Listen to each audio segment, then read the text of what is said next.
ఈ మధ్య ఫ్యామిలీ కోర్టులో చాలా ఎక్కువైపోయింది ఇలాంటివి కేసెస్ రావడం అని, ఓవర్ఫ్లో అవుతున్నాయని అంటున్నారు.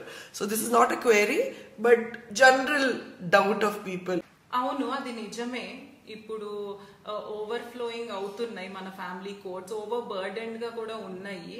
అండ్ ఇది నేను ఎవరిని అడిగానంటే ఒక సీనియర్ అడ్వకేట్ ని అడిగాను, who started his practice late 80s లో అలా.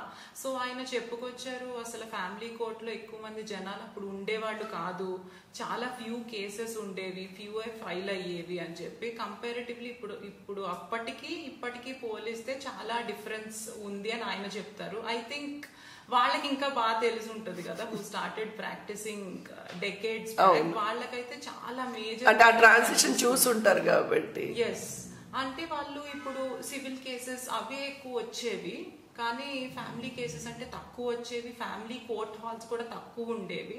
ఇప్పుడు దాన్ని బట్టి మనకి ఫ్యామిలీ కోర్ట్స్ కూడా పెరిగినవి అని చెప్పుకోవాలి, but still they are overflowing. Okay, so